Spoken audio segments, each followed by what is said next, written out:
If you're a young person or youth, so defined, today is International Youth Day, and it is a day set aside to celebrate the youth and examine gains made in furthering their cause. The theme for this year is The Road to 2030, Eradicating Poverty and Achieving Youth Empowerment. We would be speaking shortly to an executive director of the Youth Network for Human Rights Democracy, and he's joined us in studio. I'm talking about Prosper Hoatu. He is with me in studio to talk about the International Youth Day. Good afternoon, Prosper. Thank you for joining us. Good afternoon, and thank you for having me. Good. To start with, I think here in Ghana, the major concern for quite a number of youth has to do with issues of unemployment. Yeah. I mean, year in, year out, universities or tertiary institutions churn out graduates. Majority of them struggle through to get jobs. And this concern seems to be an annual event.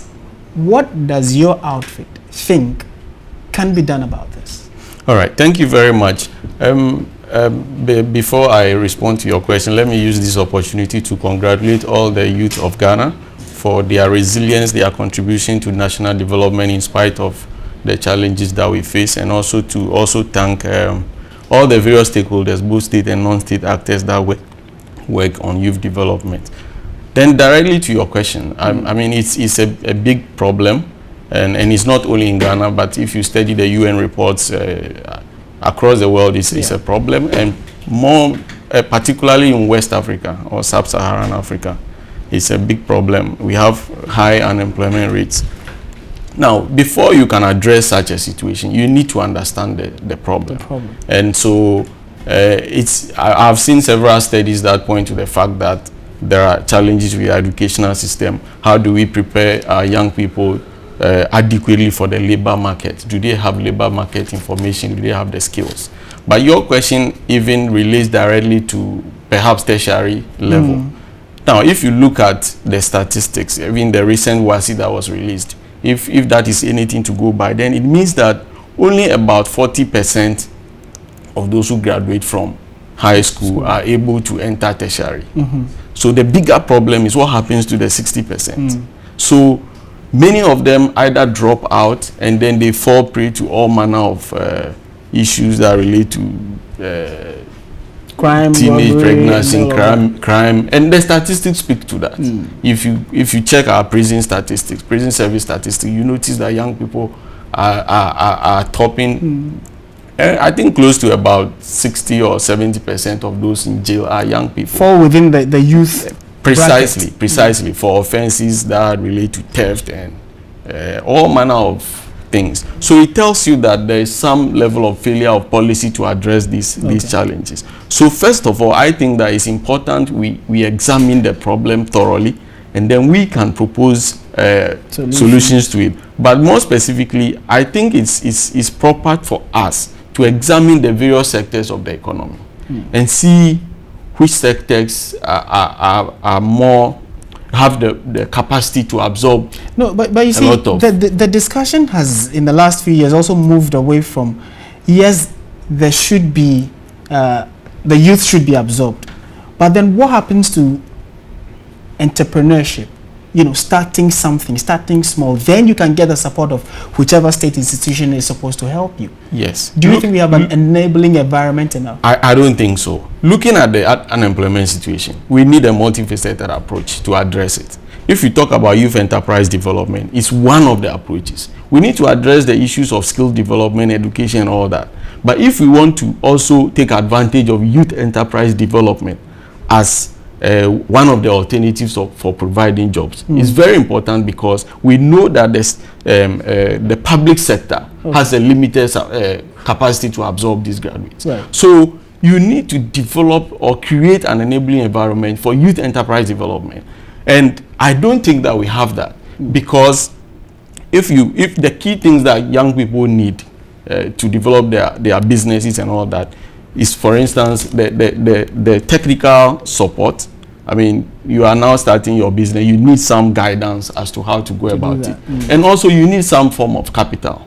So, and if you look at our legal framework for youth enterprise development, our definition of youth is 15 years to 35.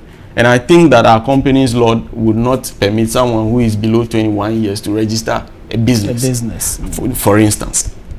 And so if somebody like that, who there's any facility at the bank, I don't think even the banks are happy to risk giving capital to such people. So we need to create an environment that will support such people. So I noticed that Maslock has such opportunity. Youth Enterprise Support also has that kind of, and then even the private sector, they have those. But the problem is about coordination. How do we target these people? How do we generally, first of all, create the environment and also coordinate these actions? Yes, so that we will not be firing in the dark. Considering the various efforts government is putting, to ensure that we have a more vibrant youth, those that are employed, those that are helping in other sectors, there seems to be some disconnect. Because today, for instance, there is a major youth event happening in Koforidua, where Ras Mubarak, the head of the National Youth Authority, is. And then there is another one in Accra where President Mahama is going. So even on a National Youth Day or International Youth Day, which Ghana is marking, there seems to be some disconnect at the front. What would your proposal be to ensure that we have a unified front in dealing with youth issues? I think that in principle it's not bad to have multiple events, but the problem has to do with coordination.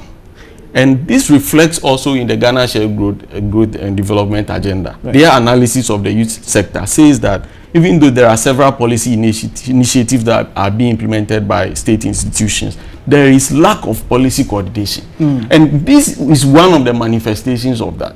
And I am happy that it comes up clearly for us to examine as Ghanaians on such an important day, that youth issues are cross-sectorial in nature. So we cannot say that they should be located strictly within one ministry. So you will see youth in Agric happening in Ministry of Agric, issues of health are being addressed by Ministry of Health and all that. So if you notice, our budget reflects this kind of trend. But the most important thing is, what framework do we have for these institutions to work together, share ideas, share results, and all that? So I'm happy this issue has come up, and currently there's a youth bill before Parliament that we have been discussing. We had the opportunity to meet the Select Committee, and our proposal to address that. Two, one is that we may have to have a dedicated ministry for youth and sports. For youth.